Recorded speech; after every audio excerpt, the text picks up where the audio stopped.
Being a female performer of any sort can be very, very challenging, but one Mexican singer by the name of Patricia Navidad definitely experienced one of the most embarrassing things that could happen to a woman while performing on stage. Now, apparently she was singing a song, Viva Mexico, on Univision, and as she was performing, I don't know how this happened, but unfortunately a sanitary pad that she was wearing had fallen out and fell onto the stage. Now, the audience saw it, and of course, there were mixed reactions. There were those who were very supportive of her and understanding. I mean, there's really nothing to be ashamed of, right? And then there were people that were ridiculing her for what happened. So apparently, there were some male critics that were criticizing her on Twitter, and she handled this in such a mature way, and I really commend her for it. Now, we're going to show you her tweet, which is in Spanish, and Christian Lopez is going to do us the honors of reading it to you in Spanish so I don't make a fool out of myself, and then I'll translate it for you. Dicen que she said una hombre, and it's wrong, un hombre, right? yes, que trata a la mujer como princesa, ha sido educado por una reina.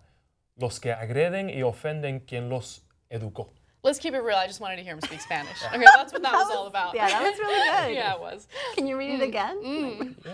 I'll do the In next. my bedroom? Okay, so here's what her tweet is translated to in English. They say that a man who treats a woman like a princess was raised by a queen. Those who attack, who raised you? And then she added that there's nothing to be ashamed of. And then in her final tweet, which I also love, she says, too bad all the men that are making fun of this weren't here or weren't there.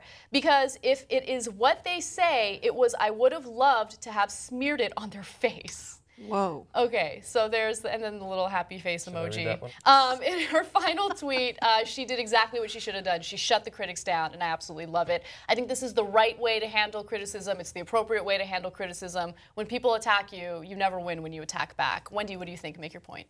Wow. Really surprising, like the backlash that she got, and also extremely embarrassing. It makes me wonder, like, did it have wings? Like, what kind of underwear was she wearing? Yeah, what's up with that adhesive, you know? Yeah, yeah, it's crazy. A lot of things. But, you know, Christina Aguilera also had that in another situation where she actually stained a little bit. She was performing, I forget where she was performing, but you could see, like, the drip. She was sweating. It was really embarrassing. And also the same thing. I just don't think people know how to handle women's issues. Yeah, so there are a number of things that I feel like the media is very uncomfortable discussing when it comes to women's issues. First things first, female orgasms are never portrayed in movies, or very rarely portrayed in movies. A lot of times they get cut out because if you keep a female orgasm in a movie, it'll be rated NC-17, and a lot of theaters won't pick it up. So a lot of filmmakers are like, well, let's make sure we include the male splooge, that's okay, but the female orgasm is a no-no. It's crazy, and the same thing goes for a woman's menstruation. If she is infertile, she's ridiculed. If she's having her period, she's ridiculed. So I don't really know how you can win. Right. Christian, as a male, I'm very curious to see what you think. Make your point. Yeah, I mean, it was just, I mean, most of it was just embarrassing for her. I mean, I don't understand how some guys are offended by this. Like, like what? Why? Yeah. Like, why? It's just an accident that happened on TV. I mean, if anything, I'm more embarrassed for her than anything. But yeah, I agree. She totally handled it in a great way. She could have gone off the edge and like totally just, you know, F this and F that, and you know, and it just wouldn't have worked. Yeah, it wouldn't have worked. Yeah, because like you said, it would have just brought more attack on her from those guys because they know it would have got under her skin. So I think she handled it in a really good way. Absolutely. Yeah. So here's the personal question. Tell us an embarrassing story. I've asked the panelists this quite a bit. I have answered this question myself quite a bit. I have a newer story for you guys, but let me start off with Wendy. So keeping in the same theme, it was one of those days where it was a Friday night and I had nothing to do and I was feeling really sorry for myself and I was just like, I'm just gonna stay home. But I needed to go buy some sanitary pads. So I went to like a grocery store and I didn't have cat food. So I had sanitary pads, I had cat food, and a bag of Doritos. And the guy that like rung me up was this incredibly good-looking guy, and I was just like, oh my God, this is my life right now on a Friday night at 11 p.m. Like I'm gonna go home and just like cry myself to sleep. Yeah, I've definitely had moments like that with items that I probably don't really want to share on the show, but we all go through it, right? You got to deal with the cashier, which is why self-checkout is a blessing and a curse. Okay, just keeping it real. Christian, what about you? Yeah, you've heard this story before, but for everybody else who hasn't. So I was dating this girl, and we had gone to go get something to eat, and then we're gonna go watch a movie. So we hit up this little like candy store before. So we grabbed a bunch of candy. We were waiting in line, and I had like to fart. So I like, you know, kind of like kept it on the DL, and I kind of let it go, like helped it a little bit. But as I pushed it out, I think I pushed out, no, I definitely pushed out more than just a fart. And yeah, there was more than a fart. Corey knows what I'm talking about. So I was like, oh, okay, maybe, you know, I'll buy the candy and then we can pay, and then I'll just sneakily go to the bathroom and take care of it. And then she just catches a whiff and she's like, no, you didn't. And I was like, here you go, hold this, pay for that, I gotta go. So I just went next door to a bathroom, and like it was bad. Wow. It was kind of like the Christina Aguilera kind of dripping down the leg and stuff like that. Yeah, it was bad.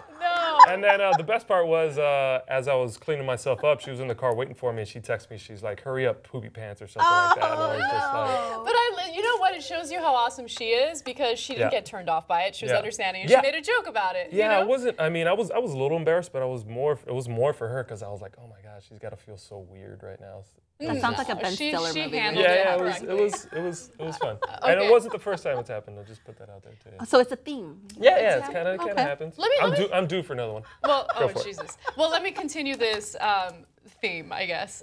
When I was in middle school, I've talked about being bullied in middle school and high school quite a bit. And one time when I was in the bathroom, I go into a stall. This is in middle school. I go into a stall, and there was another student in the stall next to me, and I have no idea who it was. So after I go in and I close the stall door, my bullies basically come into the bathroom. And so I had to pee, keeping it real, and all of a sudden I just hear like, and the person next to me had like a stomach issue, right? And I was like, oh my God, like I hope no one thinks that this is me. And so then I flush the toilet, come out, I'm washing my hands, and I notice that the girls that are making my life a living hell are in there. And they start laughing, and they start calling me Caca Girl, right? No.